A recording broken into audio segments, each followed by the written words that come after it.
Wow, puti! Ang galing mo at ang liwanag ng paligid, namumunga ang buong maisan. Grabe ka talaga, puti!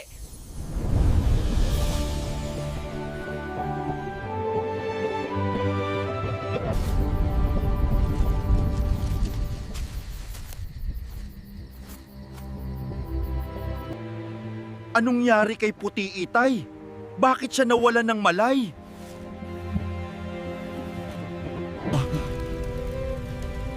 Baka dahil sa paggamit niya na naman ng kapangyarihan, anak. Tara tay, kailangan na natin iuwi si Puti sa bahay.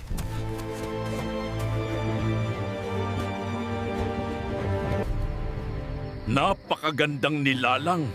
Parang gusto ko siyang kunin mula sa mag-ama. Kaya pala baliwala lahat ng ginagawa nating pagpapahirap sa kanila. Anong gagawin mo, Don Ramon? Mag-iisip tayo kung paano natin makukuha ang nilalang na yon. At pag nakuha na natin, hihilingin natin sa nilalang na yon ang lahat ng gusto ko. Tara na! Mapapasa atin din ang nilalang na yon.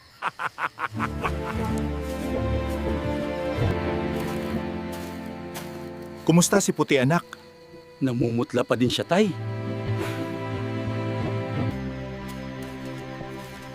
Tara, ipasok na natin siya sa loob para magamot at makapagpahinga siya. Puti, ayos lang ba pakiramdam mo?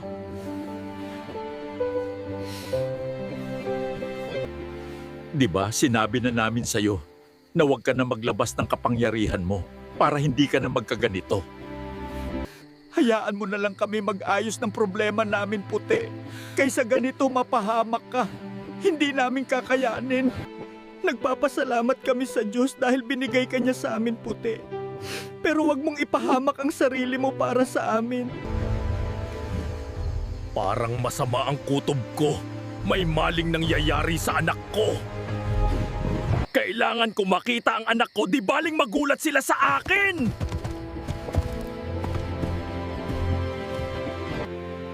Huwag kayong matakot sa akin. Ako ang ama ni Puti at nandito ako upang tulungan siya. Ang napakabait kong anak na mas pinili ang pagtulong kahit ikakapahamak niya. Patawad po, kaibigan. Hindi po namin sinasadya ang nangyari. Alam ko naman na tinanggap at minahal niyo ang anak ko. Kaya nandito ako upang tulungan kayo. Gagaling ka din, anak.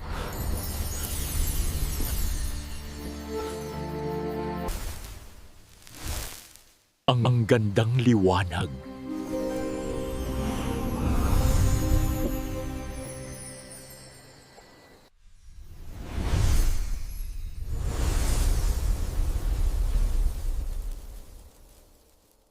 Magaling ka na, Puti. Salamat naman at lumakas ka na ulit, Puti.